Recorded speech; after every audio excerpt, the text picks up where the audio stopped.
Start. Mr.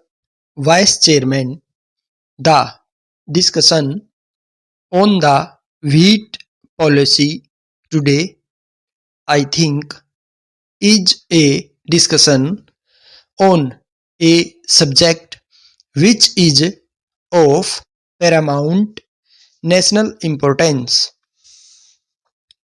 The food crisis or the mismanagement of the food economy during the last few years has created a situation which threatens a serious law and order problem in various parts of the country.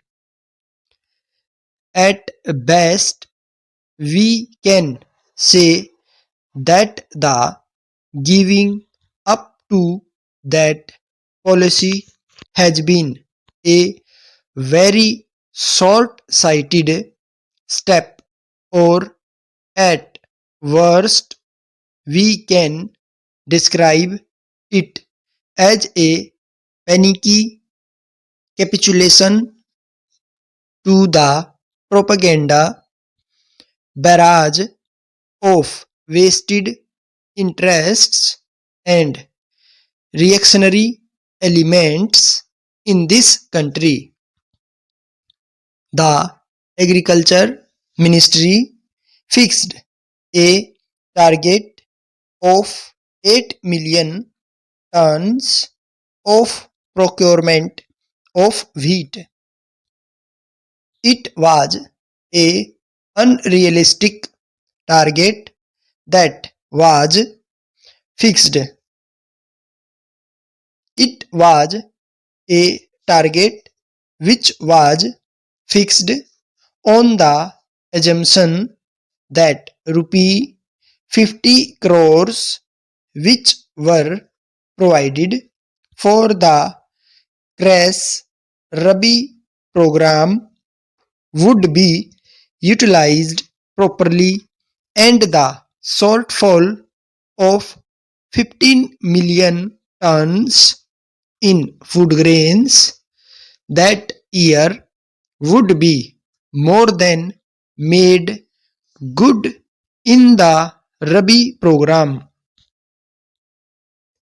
But the report of the CAG has now revealed that the Agriculture Ministry and various agencies in the state governments who were provided these funds misspent them and misappropriated them and did not utilize these funds for increasing agricultural products under the special Rabi CRES program.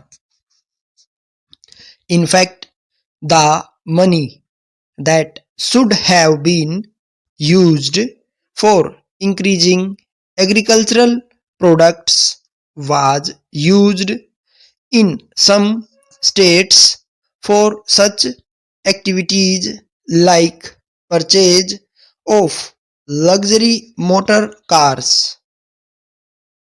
Therefore, I say it was a wrong and artificial and unrealistic target. Secondly, from the very beginning, those who were in charge of administration of this policy had no heart in it. A commission had been set up under the chairmanship of a member of the Planning Commission to study how to implement the scheme of takeover of the wholesale trade in wheat. The Commission made 17 suggestions as to how to make the scheme a success. 15 out of the 17 suggestions were not implemented at all by the government. The Commission had also indicated that it would be appropriate to give a remunerative price to the farmers at the time of acute scarcity. Stop.